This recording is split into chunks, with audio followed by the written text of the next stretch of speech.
샬롬, 재미있게 읽는 성경 통독 두 번째 시간입니다. 오늘은 창세기 4장에서 6장을 함께 읽겠습니다. 창세기 4장에서 6장은 죄의 강력한 영향력을 강조하고 있습니다. 4장 전반부에는 가인과 아벨의 이야기를 소개하고 있는데 아담의 죄가 가인에게 유전된 것을 보여주죠.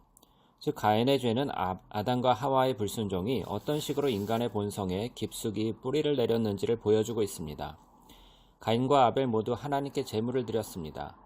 제사는 그들의 모든 소유가 하나님으로부터 나왔음을 인정하는 행위였습니다. 그러나 웬일인지 하나님은 아벨의 제물은 받으셨지만 가인의 제물은 기쁘게 받지 않으셨죠. 본문을 한번 읽겠습니다. 4장 1절 아담이 그의 아내 하와와 동침함에 하와가 임신하여 가인을 낳고 4절 아벨은 자기도 양의 첫 새끼와 그 기름으로 드렸더니 여호와께서 아벨과 그의 제물은 받으셨으나 가인과 그의 제물은 받지 아니하신지라.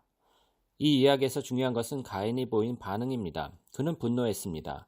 가인은 아벨을 속이고 이어서 하나님을 속이려 합니다. 이를 통해 가인은 하나님께 맞서 반역을 꾸미기 시작합니다. 그는 죄 없는 동생을 모살했습니다. 이 사건은 죄가 인류를 파멸시키는 결과를 초래한다는 것을 보여주는 예입니다. 가인은 자신의 행위에 대해 어떤 책임도 인정하려 들지 않습니다. 도리어 그는 이렇게 말합니다. 왜 내가 내 아우를 책임져야만 합니까? 5절 가인이 몹시 분하여 안색이 변하니 가인이 그의 아우 아벨에게 말하고 그들이 들에 있을 때에 가인이 그의 아우 아벨을 쳐 죽이니라. 여호와께서 가인에게 이르시되 내 아우 아벨이 어디 있느냐? 그가 이르되 내가 알지 못하나이다. 내가 내 아우를 지키는 자니이까.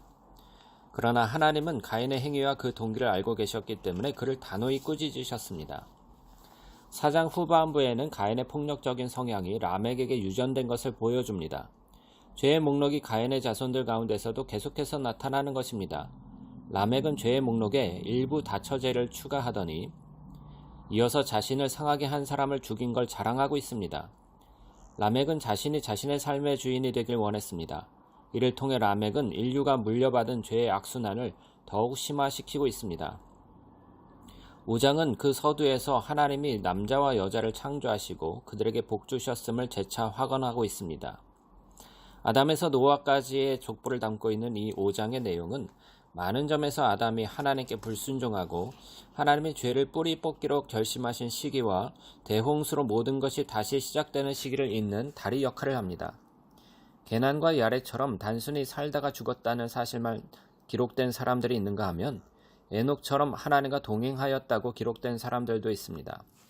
5장은 단순히 생물학적 차원에서 사는 것과 하나님을 위해서 사는 것을 구별하고 있습니다. 하나님을 위해 산 사람들이 너무나 적다는 사실은 인류가 이 시대에도 계속해서 하나님께 반역했음을 보여주는 징표입니다. 이 아담의 족보에는 죽었더라는 말이 8번이나 반복되고 있습니다. 이 세상에 죄가 들어온 결과를 보여주기 위함이죠. 인간은 죄로 인해 하나님과 멀어졌고 이제 죽음 외에는 아무것도 기대할 수 없게 되었습니다. 하지만 아담의 족보와 대비되는 또 하나의 족보가 있습니다. 바로 예수님의 족보입니다. 마태복음 1장에 기록된 예수님의 족보에는 나았더라는 기록만 있을 뿐 죽음과 관련된 기록이 전혀 없습니다. 아담은 죽음을 가져왔지만 예수님은 생명을 가져오셨기 때문입니다. 6장 전반부는 죄가 온 세상에 가득 차게 되었음을 보여줍니다. 악이 득세하면서 하나님이 지으신 선한 피조물들은 그 뿌리까지 부패하게 되었습니다. 어찌 보면 이 모든 것은 역설입니다.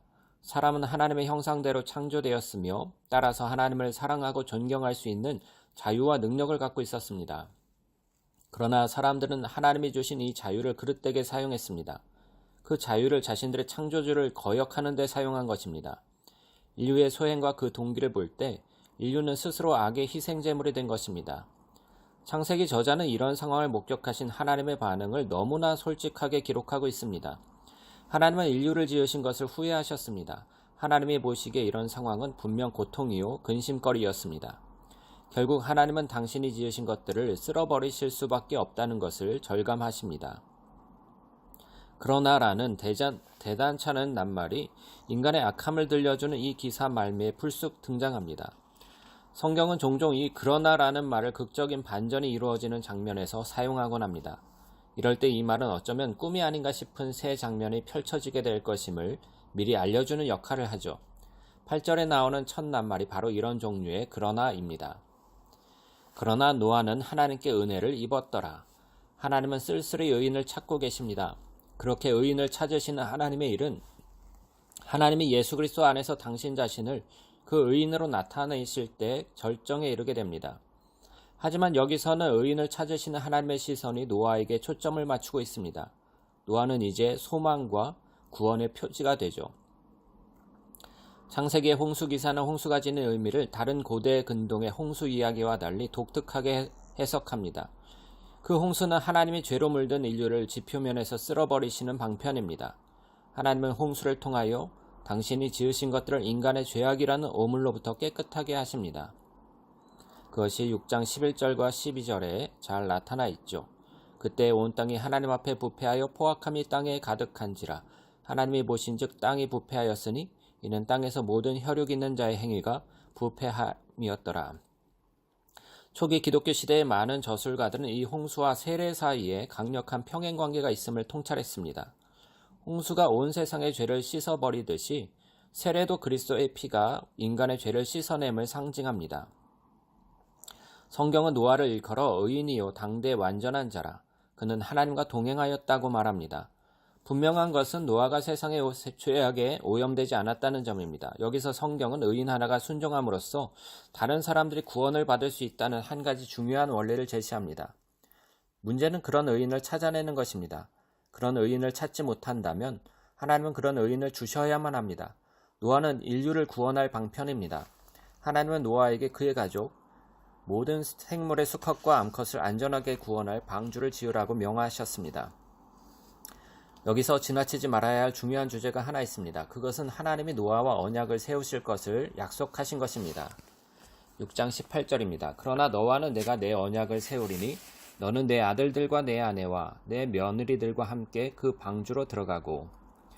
우리는 여기서 성경 전체에 울려 퍼지다가 예수 그리스도에 이르러 절정을 맞게 되는 한 가지 주제를 만납니다. 언약은 하나님이 주신 약속들을 함께 묶어 일컫는 것입니다. 이 언약은 또한 하나님으로부터 그 언약을 받은 상대방에게 신뢰와 순종이라는 응답을 요구하고 있죠. 22절 노아가 그와 같이 하여 하나님이 자기에게 명하신 대로 다 준행하였더라. 노아는 하나님의 언약에 순종과 신뢰로 응답을 했습니다. 감사합니다.